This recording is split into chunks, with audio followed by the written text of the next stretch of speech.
Hi, ಎಲ್ಲರೂ ಹೇಗಿದ್ದೀರಾ? Welcome back to my channel. ಇದು ಭಾನುವಾರದ ಬ್ಲಾಗ್ ಆಗಿರುತ್ತೆ. ಇವತ್ತು ಅಮಾವಾಸ್ಯೆ ಇತ್ತು, ಭೀಮ್ನ ಅಮಾವಾಸ್ಯೆ ಇದ್ದಿದ್ದರಿಂದ ಬೇಗ ಎದ್ದು ಸ್ನಾನ ಎಲ್ಲ ಮಾಡಿ ಪೂಜೆ ಮಾಡಿಬಿಟ್ಟು ದೇವಸ್ಥಾನಕ್ಕೆ ಹೋಗೋಣ ಅಂತ ಅಂದ್ಕೊಂಡಿದ್ವಿ. ಅದಕ್ಕೆ ಬೇಗ ಎದ್ದು ಮನೆಯಲ್ಲೆಲ್ಲ ಪೂಜೆ ಮುಗಿಸ್ಬಿಟ್ಟು ನಮ್ಮ ಮನೆಯವ್ರಿಗೂ ಭೀಮ್ನ ಅಮಾವಾಸ್ಯೆ ಇದ್ದಿದ್ದರಿಂದ ಪಾದ ಪೂಜೆ ಮಾಡಿಬಿಟ್ಟು ಗಂಡ ಹೆಂಡತಿ ನಂಟು ಬಿಡಿಸದಂಥ ಬ್ರಹ್ಮ ಗಂಟು ಎಷ್ಟು ಜನ್ಮ ಬಂದರೂ ಮರೆಯದಂಥ ಪ್ರೀತಿಯುಂಟು.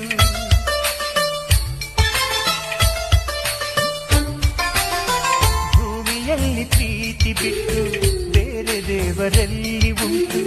ದೇವರಾಣೆ ನನ್ನ ಪ್ರೀತಿ ನಿನ್ನ ಬಿಟ್ಟು ಎಲ್ಲಿ ಉಂಟು. ಭರವಸೆಯೇ ನೀನೆ ಕಣೆ ಭಾಗ್ಯವತಿ, ನೀನೆ ಕಣೆ ನೀ ನನ್ನ ಪ್ರೀತಿ ಕಣೆ, ನೀ ನನ್ನ ಪ್ರೀತಿ ಕಣೆ.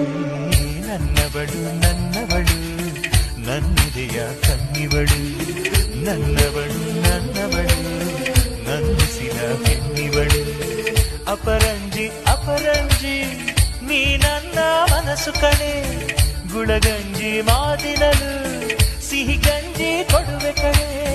ನೀನಂದ್ರೆ ಪ್ರೀತಿ ಕಣೆ, ನೀನಂದ್ರೆ ಪ್ರೀತಿ ಕಣೆ. ಪೂಜೆ ಎಲ್ಲ ಮುಗಿಸ್ಕೊಂಡು ಮನೆ ಹತ್ರನೇ ಇರೋವಂಥ ಶಿವನ ದೇವಸ್ಥಾನಕ್ಕೆ ಹೋಗಿದ್ವಿ. ಅಲ್ಲಿ ದೇವ್ರ ದರ್ಶನ ಮಾಡಿಕೊಂಡು ಮನೆಗೆ ಬಂದು ತಿಂಡಿಗೆ ನಾನು ರೊಟ್ಟಿ ಮಾಡಿದ್ದೆ. ರೊಟ್ಟಿ ಜೊತೆಗೆ ಮೊಸರು ಹಾಲು ಎಪ್ಪಾಕಿದೆ.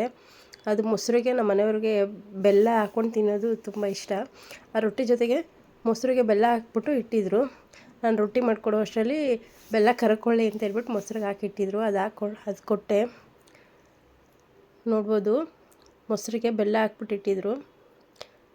ಅವ್ರಿಗೆ ತಿಂಡಿ ಕೊಟ್ಬಿಟ್ಟು ನಾನು ತಿಂಡಿ ತಿನ್ಕೊಂಡು ಮಠಕ್ಕೆ ಹೋಗೋಣ ಅಂತ ಅಂದ್ಕೊಂಡು ರಾಯರ ಮಠಕ್ಕೆ ಹೋಗಿದ್ವಿ. ಅಲ್ಲಿ ಹೋಗಿ ದೇವ್ರ ದರ್ಶನ ಮಾಡಿಕೊಂಡು ಮನೆಗೆ ಬಂದ್ವಿ. ಇವತ್ತಿನ ದಿನ ತುಂಬಾ ಚೆನ್ನಾಗಿತ್ತು ನನಗೆ. ಯಾರು ನನ್ನ ಚಾನಲ್ನ ಇನ್ನೂ ಸಬ್ಸ್ಕ್ರೈಬ್ ಮಾಡ್ಕೊಂಡೆ ನೋಡ್ತಾ ಇದ್ದೀರಾ, ಪ್ಲೀಸ್ ಸಬ್ಸ್ಕ್ರೈಬ್ ಮಾಡ್ಕೊಂಡು ನೋಡಿ. ಹಾಗೆ ನಿಮ್ಮ ಫ್ರೆಂಡ್ಸ್ ಜೊತೆ ಫ್ಯಾಮಿಲಿ ಜೊತೆ ಶೇರ್ ಮಾಡೋದು, ಲೈಕ್ ಮಾಡೋದು, ಕಮೆಂಟ್ ಮಾಡೋದು ಮರಿಬೇಡಿ. Thank you.